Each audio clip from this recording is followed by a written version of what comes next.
When my husband stood up at our son's wedding reception, champagne glass raised high, and announced to 150 guests that he was leaving me for another woman, I felt the entire room tilt on its axis. The jazz band stopped mid-note. My daughter, in-law's mother, gasped so loudly it echoed off the crystal chandeliers. And my son, my beautiful boy in his perfect tuxedo, turned white as the orchid centerpieces that had cost me $300 each. But that moment, as devastating as it was, wasn't the real betrayal. The real betrayal had been happening for months, right under my nose, orchestrated so carefully that I never saw it coming. My name is Me, and this is the story of how the man I loved for 2 years destroyed our marriage in front of everyone we knew, and how I made absolutely certain he regretted every second of it. Let me take you back to where this all started, back when I still believed in the sanctity of family and the promise of forever. For 32 years, I built my life around Dennis Campbell. We met when I was 25, fresh out of a bad relationship and working as a dental hygienist in downtown Philadelphia. He was 30, an accountant with a kind smile and steady hands. Nothing flashy Dennis never was, but he was reliable. Present, or so I thought. We married 8 months later in a small ceremony at St. Michael's Church. My mother cried happy tears. His parents drove up from Virginia and told me I was the daughter they'd always wanted. I wore a simple ivory dress that cost $200, and Dennis wore his father's watch. We honeymooned in the Poconos for 4 days because that's all the time he could take off work. He told me on our wedding night, holding my hand as we looked out at the lake, I'm going to make you proud. We're going to build something real together. And for 3 decades, I believed we had. Our son Marcus came along 2 years into the marriage. He was a difficult baby, colicky, sensitive, always needing to be held. I took a leave from work that stretched into early retirement because Dennis's career was taking off and someone needed to be home. I didn't mind. Motherhood felt like my calling. I threw myself into it completely. I was the mom who baked birthday cakes from scratch, who sewed Halloween costumes by hand, who spent every Saturday at soccer fields, every Sunday at Marcus's debate competitions. Dennis worked long hours, building his accounting firm from the ground up, and I held down the home front. You're the backbone of this family, Me. He'd tell me when he came home late, loosening his tie. I couldn't do any of this without you. I believed that too. Looking back now, I can see the cracks forming. They were hairline fractures at first, easy to miss if you weren't looking carefully. And I wasn't looking. I was too busy planning our son's wedding. Marcus had proposed to Bethany 6 months before the wedding. She was lovely, a pediatric nurse with a gentle manner and a passion for rescued animals. She and Marcus had met through a hospital fundraiser, and I'd liked her immediately. Finally, after a string of relationships that went nowhere, my son had found someone worthy of him. The wedding planning consumed me. Bethany's mother had health issues, so I stepped in to help coordinate everything. The venue, a historic mansion in Chester County, the flowers, white roses and eucalyptus. The menu, a choice between herb-crusted salmon and filet mignon. Every detail mattered to me because this was my only child, my baby, stepping into his future. Dennis seemed distant during those months, but I attributed it to work stress. His firm was taking on new clients, he said, big accounts that required his full attention. He worked later and later, sometimes not coming home until 10 or 11 at night. How's the wedding planning going? He'd ask, kissing me on the forehead before heading to the shower. Exhausting but wonderful. I'd reply, wait until you see the centerpieces I ordered. I'm sure they'll be perfect, Me. You always make everything perfect. It was only 3 weeks before the wedding that I noticed something odd. I was looking for our checkbook. I needed to write a deposit check to the photographer, and I found Dennis's phone charging on his dresser. He'd gone out for his morning run. The phone buzzed with a text message. The preview lit up the screen. Can't wait to see you tonight. Same place. The contact name was Just. My stomach did a small flip, but I reasoned it away. Dennis had dozens of business contacts. This was probably about a client meeting. He often had evening appointments during tax season, even though it was summer now. I should have looked deeper. I should have asked questions. But I didn't want to be that wife, suspicious, paranoid, checking up on her husband. We'd built 3 decades of trust. I wasn't going to throw that away over a text message from someone with initials instead of a name. That was my first mistake. The wedding day dawned perfect, September 23rd, 70, 2 degrees with a cloudless sky the color of robin's eggs. Marcus looked so handsome in his tuxedo, a miniature version of the man Dennis used to be before the gray settled into his temples and the weight settled around his middle. "Mom," Marcus said, taking both my hands in the suite where I was helping him with his cufflinks. "Thank you for everything. Bethany and I know how much work you've put into this day. Sweetheart, this is what mothers do," I told him, straightening his bow tie. "We love you. We want you to be happy. I am happy, happier than I've ever been." I kissed his cheek, careful not to leave a lipstick mark. "Then my job here is done." The ceremony was beautiful. Bethany floated down the aisle in a lace gown that caught the afternoon sunlight streaming through the mansion's tall windows. Marcus cried during his vows, actual tears rolling down his cheeks as he promised to love her through all the seasons of life. I cried too, dabbing at my eyes with the handkerchief I'd tucked into my clutch. Dennis sat beside me, holding my hand. His palm was sweaty. I remember that. At the time, I thought he was just emotional about our son getting married. Now I know it was guilt. "Our baby's all grown up," I whispered to him as the officiant pronounced them husband and wife.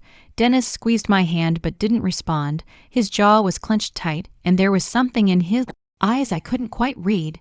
Distance maybe, or determination. The cocktail hour passed in a blur of congratulations and champagne. I moved through the crowd, making sure everyone had drinks, that the elderly guests had seats, that the photographer was capturing all the important moments. Dennis disappeared for 20 minutes during that time.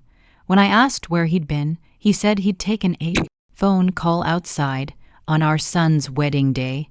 I'd asked, more surprised than angry. It was important me. A client emergency. I let it go. There were canapes to monitor and a receiving line to organize. The reception hall was transformed into something out of a fairy tale. Those expensive orchid centerpieces looked even better than I'd imagined, glowing in the candlelight. The tables were set with china so delicate you could see light through it. Crystal glasses caught the light from the chandeliers and threw little rainbows across the white linen tablecloths. I'd spent 6 months planning this moment, and it was perfect. Marcus and Bethany's first dance was to At Last by Etta James. I watched them move together, my son's hand protective on his new wife's waist, and felt my heart could burst with happiness. This was what life was about: family, love, new beginnings. Dennis and I sat at the head table with Bethany's parents, the best man, and the maid of honor. I'd barely touched my salmon. I was too busy taking mental photographs, storing away every detail to replay later. "This is a beautiful wedding, Me," Bethany's mother said, reaching across to pat my hand. "You've outdone yourself." "I just wanted Marcus and Bethany to have a perfect start," I replied. "You've given them that and more." The toasts began after dinner. The best man went first, a funny, touching speech about Marcus's loyalty and kindness. The maid of honor followed with stories about Bethany's determination and compassion. Everyone laughed and cried in equal measure. Then Dennis stood up. I smiled at him, expecting a traditional father of the groom's speech, something about how proud we were of Marcus, how happy we were to welcome Bethany into the family.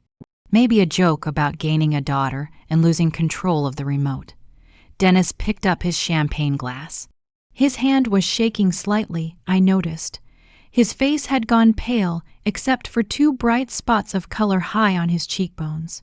"I want to thank everyone for coming tonight," he began. His voice sounded strange, too loud, too forceful, celebrating Marcus and Bethany's new beginning. So far, so good. I relaxed slightly, Marriage is a profound commitment. Dennis continued, it requires honesty.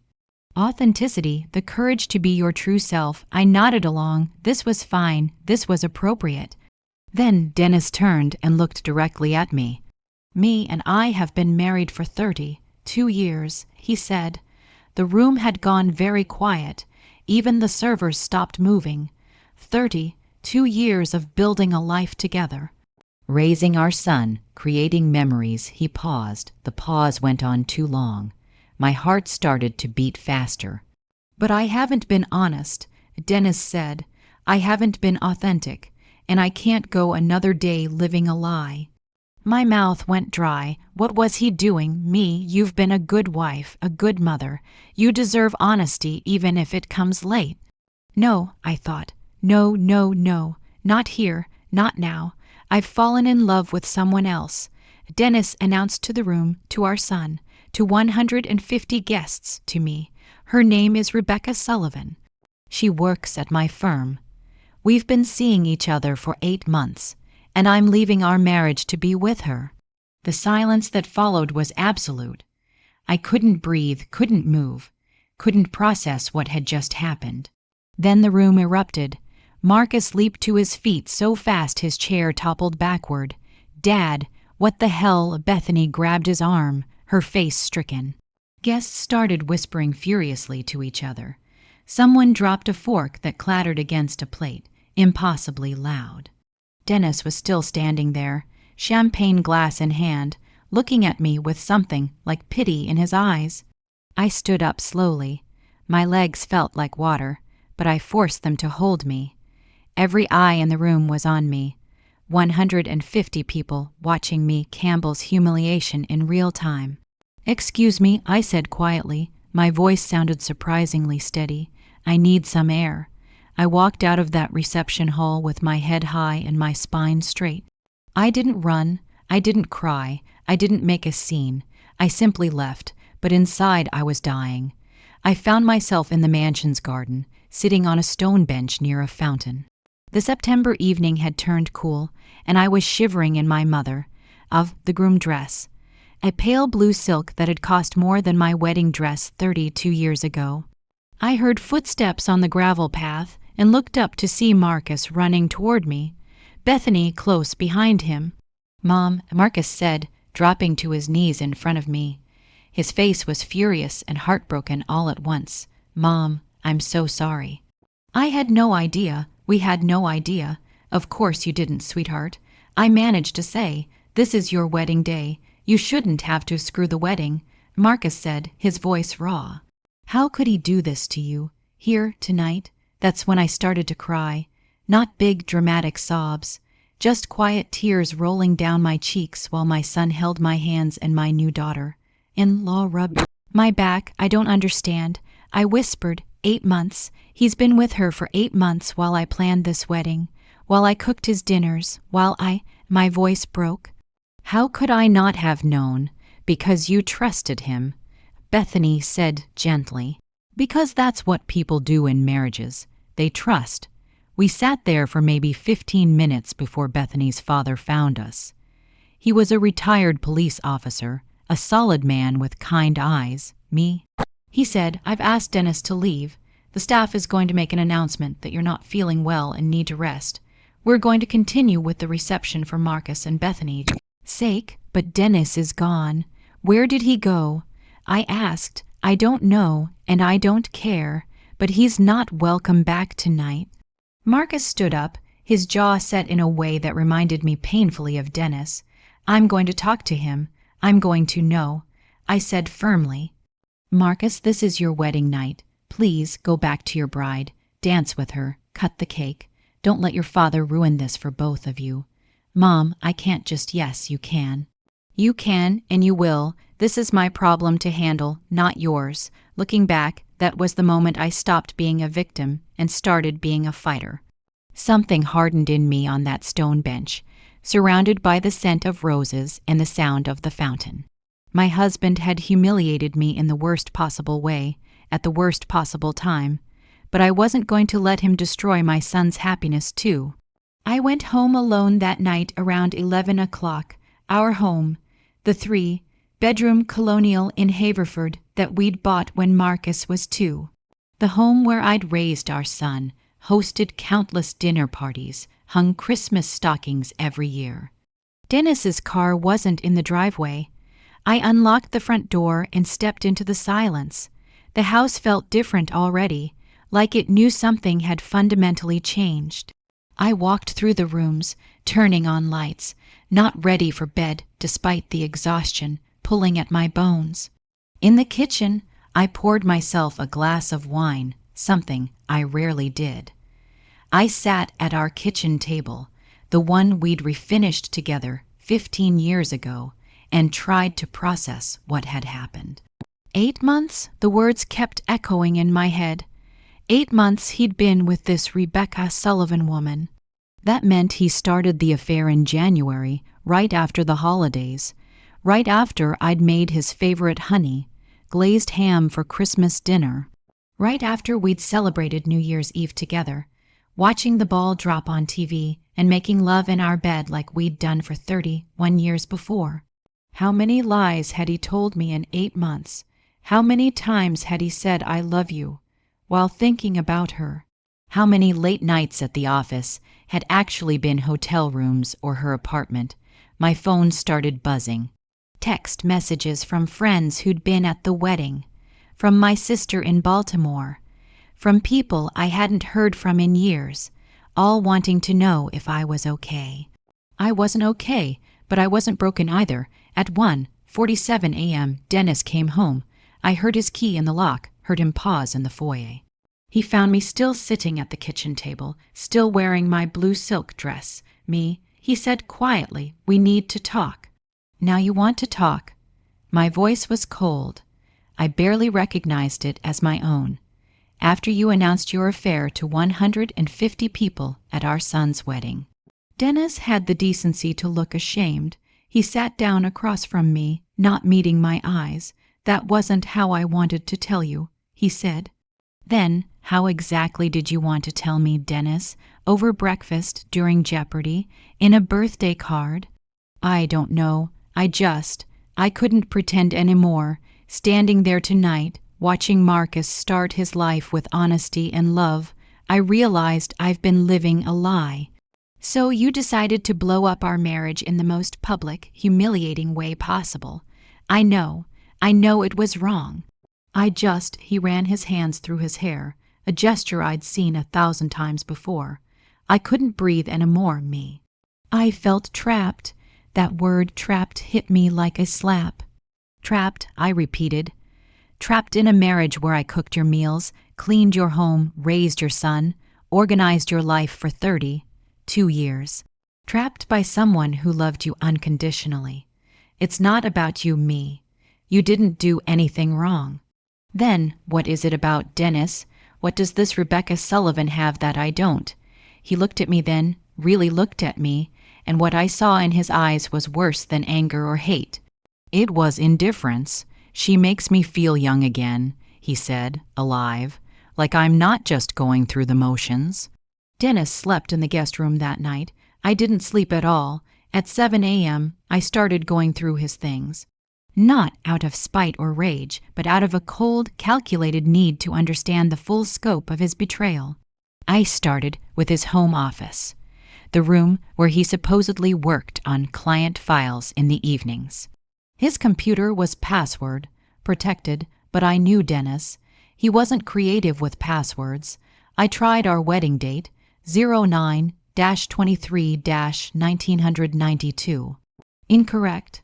I tried Marcus's birthday, 04-15-1995. Incorrect. Then, on a hunch that made my stomach turn, I tried 01-01-2024. The approximate date his affair started based on his 8 months. Comment: the computer unlocked. What I found in his emails made me physically ill. Hundreds of messages between Dennis and Rebecca Sullivan. Love notes, plans for weekend getaways. Photos I couldn't bear to look at closely. And something else, something that made my blood run cold. Financial records. Dennis had opened a separate bank account in February, 2 months into the affair. He'd been systematically moving money from our joint accounts into this new account. Not all at once, nothing that would trigger my notice. Just small transfers, $500 here, $1,000 there. Over 7 months, he'd moved $8,000. Our retirement savings, the money we'd been setting aside for emergencies. The nest egg I thought would carry us through our golden years. He'd been planning this for months. The affair wasn't some impulsive mistake. It was premeditated, calculated. He'd been preparing to leave me since January, while smiling at me over breakfast and kissing me good night. I printed everything, every email, every financial record, every piece of evidence of his betrayal. The printer churned for 20 minutes, creating a stack of papers that documented the death of my marriage. Dennis appeared in the doorway around 8:30, still in his pajamas. "What are you doing?" he asked. I looked up at him calmly, learning the truth. 8 months, Dennis. You've been moving money for 7 of those months. His face went white. I can explain, don't. I held up my hand. Don't insult me with explanations. Just tell me this. Were you ever going to tell me? Or were you just going to drain our accounts and disappear? It's not like that. Then what is it like? Because from where I'm sitting, it looks like you've been planning to abandon me while making sure you'd be financially comfortable with your mistress. She's not my mistress. I love her. Those words. I love her hit me harder than anything else he'd said. He wasn't apologizing. He wasn't asking for forgiveness. He was defending her. Over the next 3 days, I learned the full extent of Dennis's betrayal. Rebecca Sullivan was 30, 4 years old, 20. 3 years younger than Dennis, 9 years older than our son. She joined his accounting firm as a junior associate 2 years ago. According to Dennis's emails, they'd been attracted to each other from the start but didn't act on it until January. She knew he was married. The emails made that abundantly clear. In fact, she seemed to find it exciting. "I love being your secret," she'd written in one message. "It makes everything feel more intense." Dennis had taken her to restaurants where we used to go, hotels we'd stayed at for anniversaries. He'd even taken her to the Poconos, our honeymoon spot, for a weekend in March while telling me he had a conference in Pittsburgh. Every romantic gesture from our 2 years together had been recycled and reused on her. But the financial aspect was what truly revealed his character. Dennis had opened a credit card in both our names without telling me and charged almost $15,000 on it. Dinners, hotels, jewelry. Jewelry I'd never received. The bills were being sent to his office address, so I'd never seen them. He'd also changed the beneficiary on his life insurance policy from me to Rebecca in March. Not that I was planning his death, but the symbolism was devastating. He'd erased me from his future completely. I discovered all this through methodical investigation. I called our bank, claiming I was reviewing our accounts for tax purposes. I accessed our credit report online. I went through every drawer in his office, every pocket of his suits. Marcus called me every day, checking on me. "Mom, come stay with us. You shouldn't be alone." "I'm fine, sweetheart." "I need to handle this from home. Have you talked to a lawyer yet?" That was the question, wasn't it? What was I going to do? On day 4, I did something I probably shouldn't have done. I went to Dennis's office. The receptionist, Carly, a young woman I'd met at several office Christmas parties, looked shocked to see me. "Mrs. Campbell." We didn't expect, is Rebecca Sullivan in?" I asked calmly. Carly's face went pale, so she knew, of course she knew. Probably everyone in the office knew about Dennis's affair except me. I can check if she's available. Don't bother. I'll find her myself. I walked through the office like I owned it, which technically I partially did since Dennis and I had invested our joint money into building this firm. Employees scattered out of my way like I was trailing fire. Rebecca Sullivan's office was on the 2nd floor. The door had her name on a brass plaque. I didn't knock. She was sitting at her desk, typing on her computer. When I walked in, she looked up, and I saw her face cycle through several emotions: surprise, guilt, defiance, fear. She was pretty, I'll give her that. Blonde hair in a sleek bob, perfect makeup, a fitted dress that showed off her yoga-toned figure. Everything I used to be before age and motherhood, and being a devoted wife took precedence over personal vanity. "Mrs. Campbell," she said, standing up, "I think you should sit down." I said quietly, "We're going to have a conversation, you and I." To her credit, she sat. I closed the door behind me and stood there, taking my time, letting her squirm. "How long did you think you could hide this?" I asked Mrs. Campbell. "I'm sorry. I know this is difficult, but Dennis and you what? Are in love, are soulmates, are meant to be together." She lifted her chin, trying to look brave. "Yes, actually. We are interesting. Tell me, Rebecca. May I call you Rebecca? Did Dennis mention that he's still married to me, that in the state of Pennsylvania, adultery is grounds for an at-fault divorce, which means I'm entitled to a much larger share of our marital assets?" Her face went a shade paler. "Did he tell you that half of what he owns is mine? That I helped build his career while he was studying for his CPA? That I supported him when he started this firm?"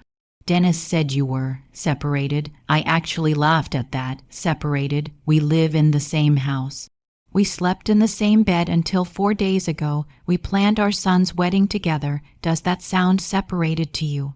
Rebecca didn't answer. "Let me tell you something about the man you think you're in love with," I said, leaning against her desk. "Dennis is a coward. He couldn't tell me he was unhappy.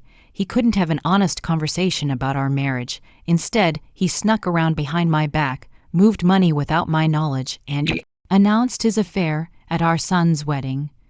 Do you really think a man like that is capable of true love?" "You don't know him anymore," Rebecca said defensively. "People change. You're right. I don't know this version of Dennis. The Dennis I married had integrity. But let me ask you this. If he could betray me after 32 years, what makes you think he won't betray you after 3? I left her sitting there, that question hanging in the air. That night, I made a phone call to Janet Levinson, a divorce attorney who'd handled a friend's divorce 3 years earlier. Janet was known for being ruthless, strategic, and completely devoted to protecting her clients' interests. We met the next morning at her office in downtown Philadelphia. "Tell me everything," Janet said, sliding a legal pad across her desk. I told her the wedding announcement, the 8-month affair, the money transfers, the secret credit card, the changed beneficiary, the emails planning a future with Rebecca. Janet took notes, her expression growing more grim with each revelation. "Me," she said when I finished, "this is one of the most clear-cut cases I've ever seen. Your husband has been committing financial infidelity alongside his sexual infidelity. We can absolutely pursue at-fault divorce based on adultery, and given the evidence of asset dissipation, moving money in preparation to leave, you're entitled to substantially more than half of the marital estate." What does that mean in practical terms? It means that Dennis is about to learn a very expensive lesson about betrayal. Over the next 2 hours, Janet outlined a strategy.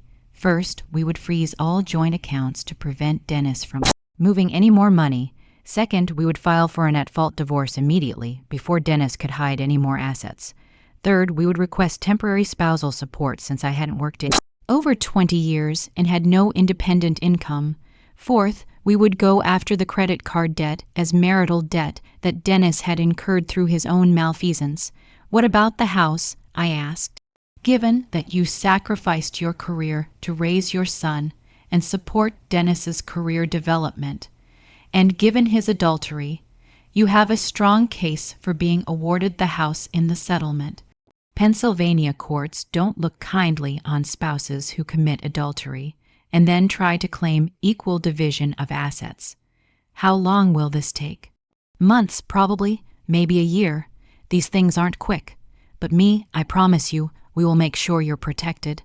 I signed the retainer agreement that afternoon. The war had officially begun. The next morning, Dennis woke up to find his access to our joint checking and savings accounts frozen. I'd gotten up at 6 a.m. and gone to the bank the minute they opened, per Janet's instructions. He came storming into the kitchen at 8:30, waving his phone. "What the hell did you do, me? I can't access our accounts." "Our accounts," I looked up from my coffee calmly, "or the accounts you've been draining to fund your affair. You can't just freeze me out of our money." "Actually, I can. I'm protecting marital assets from further dissipation. That's what my attorney called it." "Your attorney?" "Did you think I was just going to roll over and let you destroy me? Dennis, I'm filing for divorce. You'll be served the papers this afternoon." His face went through several color changes. "Me, we can work this out. We don't need lawyers. We stopped being able to work things out the moment you moved $38,000 into a secret account. The moment you racked up $15,000 in debt buying jewelry for your girlfriend. The moment you announced our divorce at our son's wedding. I made a mistake. You made dozens of calculated decisions over 8 months. That's not a mistake. That's a choice." The doorbell rang. Dennis and I stared at each other. "That'll be the process server," I said. "You might want to answer it." I've never seen a man look more shocked than Dennis did when he opened that door and was handed divorce papers. He stood there in our foyer, reading through them, his face getting paler with each page. "You're seeking at-fault divorce based on adultery," he said slowly. "Yes, you're asking for the house, yes. You're asking for 70% of our retirement accounts, yes. And you want me to pay off the credit card debt alone, plus pay you spousal support." "That's correct. You made this bed, Dennis. Now you get to lie in it." Dennis hired a lawyer that same day. Some young hotshot from a big firm who thought he could intimidate Janet. He was wrong. The response we got 2 weeks later was predictable. Dennis's lawyer claimed that our marriage had been over in all but name for years, that I had become distant and focused solely on our son, that Dennis had been emotionally abandoned and sought companionship and understanding with Rebecca. In other words, they were trying to make his affair my fault. Janet laughed when she read it. Classic. Blame the faithful spouse for the cheater's behavior. Judge Morrison will see right through this. But Dennis wasn't done. He and his lawyer filed counter claims asking for equal division of all assets, arguing that my role as a homemaker didn't entitle me to more than half. They also asked that I get a job to support myself rather than receiving spousal support. Get a job. I repeated to Janet, my voice shaking with anger. "I'm 57 years old. I haven't worked in over 20 years because I was raising his child and managing his home. What job am I supposed to get?" "It's a scare tactic," Janet assured me. "They know you have a strong case, so they're trying to pressure you into settling for less." Don't take the bait. But it hurt. Everything about this hurt. Marcus called me that evening. "Mom, I heard Dad's fighting the divorce." I talked to him today and told him he's being an ass. "Marcus, you don't need to." "Yes, I do. He humiliated you. He betrayed you, and now he's trying to leave you with nothing. That's not happening. Bethany and I want to help. We can loan you money if you need it." "Sweetheart, I appreciate that, but I'm going to be fine." "Your father will pay for what he's done. I promise you that." What I didn't tell Marcus was that I'd started doing some investigation of my own into Dennis's firm. If he was hiding money in personal accounts, was he doing the same with business accounts? I hired a forensic accountant, a woman named Patricia Chen, who came highly recommended. I gave her everything I had: tax returns, bank statements, business documents I'd kept copies of over the years. "Let me dig." Patricia said, "If there's money hidden, I'll find it." 3 weeks later, Patricia called me. "You need to come to my office. I found something." I drove to her office in Bala Sinwood with my heart pounding. Patricia's face was serious when she let me in. "Sit down," she said. "What did you find?" "Your husband has been embezzling from his own firm." The room tilted. "What?" Patricia pulled out spreadsheets, bank records, account statements. Over the last 2 years, Dennis has been moving money from the firm's operating accounts into personal accounts. Not just the one you found, but 2 others. He's been creating false expenses, billing clients for hours he didn't work, and pocketing the difference. How much? Approximately $270,000. I couldn't breathe. $270,000? That's what I've found so far. There may be more. This isn't just adultery, this is fraud. If his business partners find out, hell, if the IRS finds out, Dennis is facing serious legal consequences. His business partners don't know. I don't think so. He's been very careful moving small amounts over long periods of time. But careful isn't the same as undetectable. I sat there, trying to process this information. My husband wasn't just a cheater, he was a criminal. What do we do with this? I asked. Patricia looked at me carefully. That depends on what you want me. This is leverage, massive leverage. If you threaten to expose this to his partners and the authorities, Dennis will likely agree to any settlement terms you want just to keep you quiet. That sounds like blackmail. It's called negotiation. You have information that protects your interests. Using it isn't illegal. I thought about it, about Dennis standing at our son's wedding and destroying my life in front of everyone I knew, about him moving money, planning his escape, treating our 32 years together like they meant nothing. Use it. I said, use every bit of it. Janet filed an amended complaint the next week, adding claims for fraudulent asset dissipation and demanding a full forensic accounting of Dennis's business. We didn't mention the embezzlement directly, not yet. That was our nuclear option, and we were saving it. But Dennis knew we'd found something. He called me directly, bypassing our lawyers. What are you doing, me? His voice was panicked. You're going after the firm now. I'm going after what's mine. 32 years of my life, Dennis. I'm entitled to my share. You're going to destroy me. You destroyed yourself the moment you decided to betray me. Please. We can work this out. We don't need to bring the firm into this. Then let's talk settlement. Give me what I'm asking for, and I'll leave the firm alone. There was a long silence. Then I need to talk to my lawyer. You do that. 2 days later, I got a call from Janet. They want to meet. Settlement conference. Dennis is willing to negotiate. Already. He's scared me. He knows we found something, and he's terrified we're going to expose it. We have the upper hand here. The settlement conference was scheduled for the following Wednesday at Janet's office. I spent the days leading up to it preparing mentally. This was it, the moment where Dennis would have to face the consequences of his actions. I dressed carefully that Wednesday morning. A navy blue suit, low heels, pearl earrings. I wanted to look professional, put together. Unmoved by his presence, Dennis and his lawyer arrived at 9 a.m. Dennis looked terrible, like he hadn't slept in days. There were dark circles under his eyes, and he'd lost weight. Part of me felt satisfied seeing him suffering. Part of me just felt sad. We sat on opposite sides of Janet's conference table. No greeting, no acknowledgement, just cold silence. Dennis's lawyer, Brad. Something cleared his throat. We're here to discuss settlement terms. My client is willing to be reasonable if Mrs. Campbell is willing to drop her demands for the forensic accounting of the business. Define reasonable, Janet said. 60-40 split of marital assets in Mrs. Campbell's favor. The house to Mrs. Campbell. My client keeps the business. Spousal support of $3,000 per month for 5 years. Janet looked at me. We discussed this. It wasn't enough, no.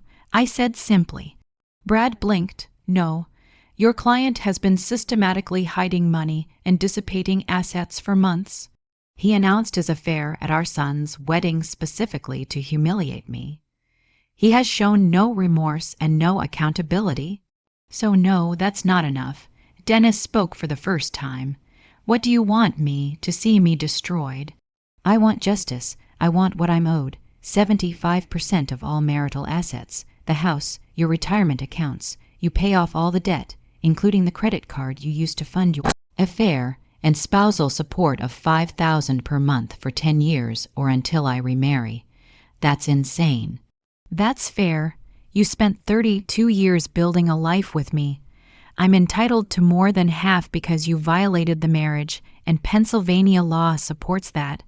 I'll be left with nothing. You'll be left with your business and your girlfriend. That's what you wanted, isn't it? Brad tried to intervene. Mrs. Campbell, I don't think you understand the financial situation. Oh, I understand it perfectly, I said, looking directly at Dennis. I understand that your client has been embezzling from his own firm to fund his affair and his planned escape. I understand that he's hidden approximately $270,000 in accounts his business partners don't know about.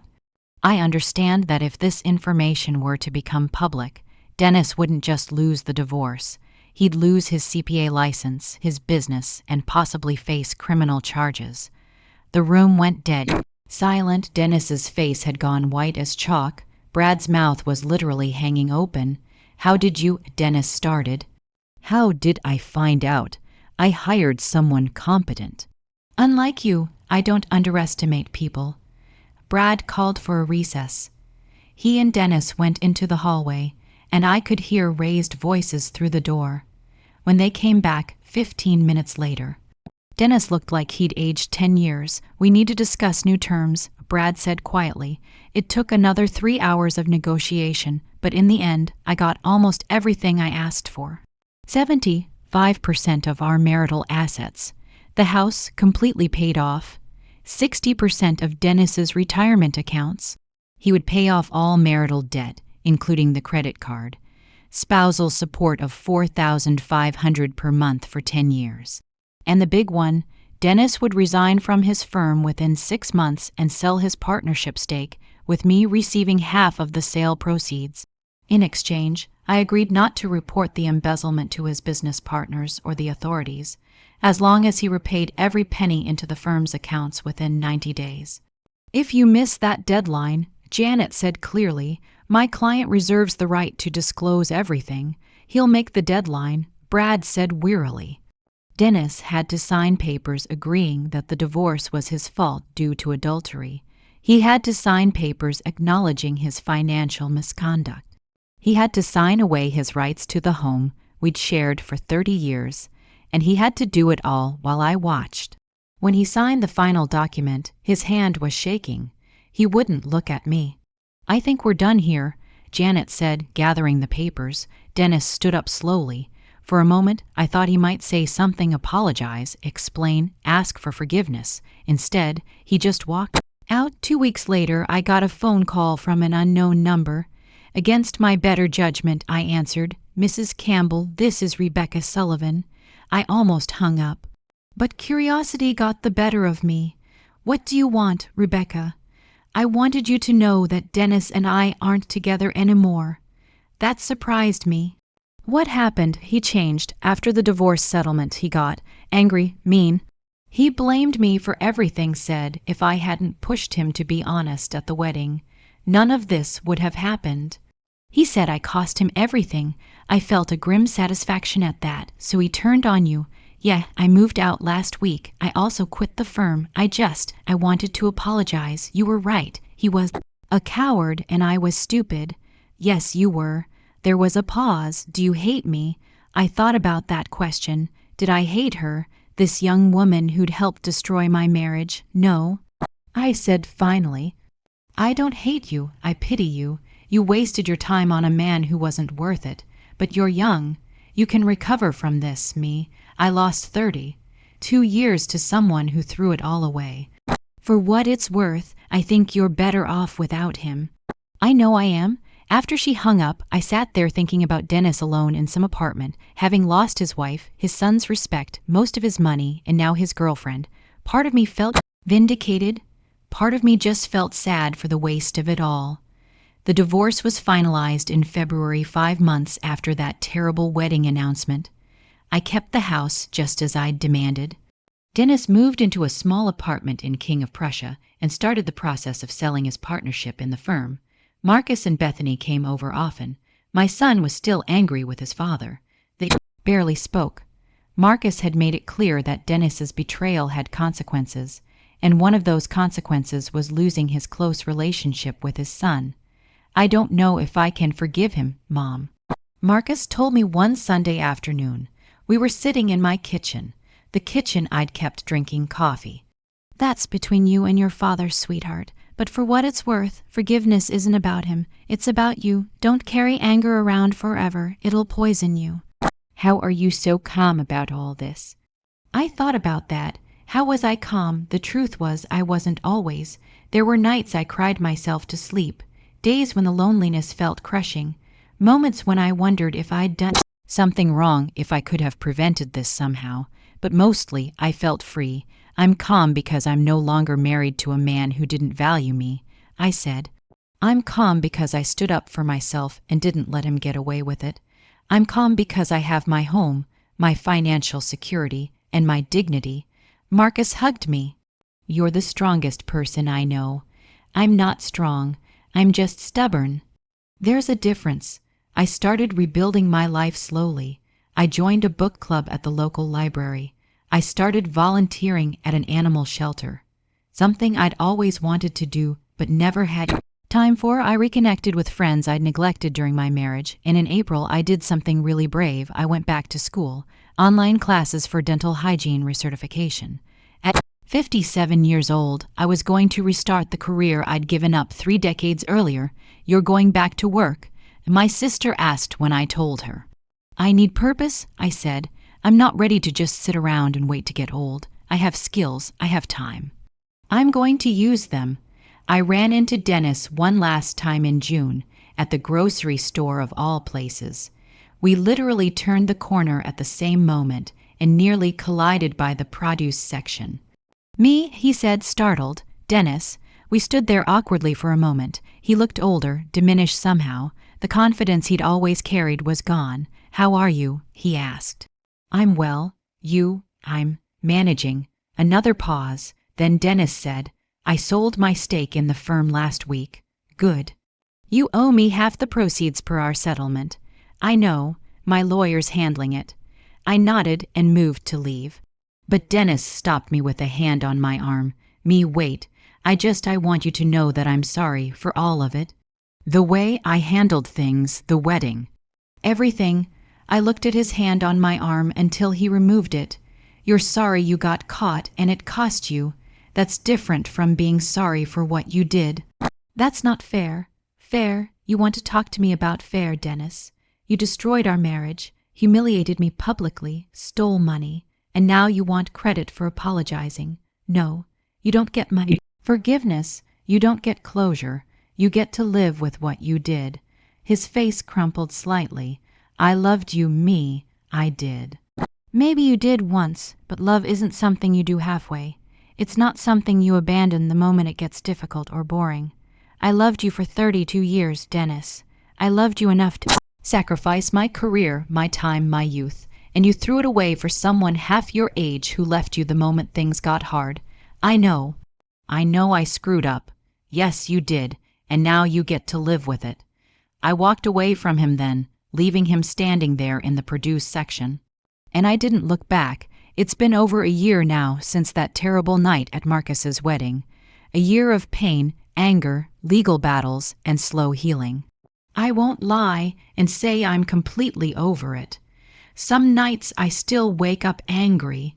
Some days I still mourn the life I thought I'd have growing old with Dennis, being grandparents together, celebrating anniversaries. But I've learned something important through all of this. My worth was never tied to being Dennis's wife. I am me, Campbell, and I am enough all by myself. I learned that standing up for yourself isn't selfish, it's necessary. That demanding justice isn't the same as seeking revenge. That protecting yourself financially is smart, not petty. I learned that people can live with you for 32 years and never really see you. That marriage isn't just about love. It's about respect, honesty, and choosing each other every single day. And I learned that betrayal reveals character, not just the character of the person who betrayed you, but your own character in how you respond to it. I could have crumbled. I could have accepted Dennis's first settlement offer and walked away with nothing. I could have let him and Rebecca ride off into the sunset while I suffered, but I didn't. I fought. I hired good lawyers. I protected myself. I made sure that Dennis paid a real price for his actions. Some people might think that makes me vindictive. I prefer to think it makes me smart. If you're listening to this and going through something similar, if someone you trusted has betrayed you, humiliated you, tried to take what's rightfully yours, please hear this. You are stronger than. Don't let anyone convince you that standing up for yourself makes you difficult or unreasonable. Don't let anyone shame you for protecting your interests. Don't let anyone tell you that you should just move on and let it go. Get yourself a good lawyer. Document everything. Gather evidence. Don't be afraid to fight for what you deserve. And remember, betrayal says everything about the betrayer and nothing about your worth. I'm 58 years old now. I'm single. I'm starting a new career. I'm learning who Me Campbell is outside of being someone's wife and someone's mother. And you know what? I'm going to be just fine. My name is Me, and this was my story. Thank you for listening. Remember, every story has a lesson, and yours might be just beginning. Thank you for listening to my story. If this resonated with you, I'd love to hear about your experiences in the comments. Have you had to set boundaries with family? Have you had to choose yourself when someone you loved was taking advantage? You're not alone in this. So many of us have walked this road. Remember, every story has a lesson, and yours might be just beginning. But whatever chapter you're in, know this: you are valuable, you are worthy, and you deserve to be treated with dignity and respect. Take care of yourselves. Until next time, this is Me.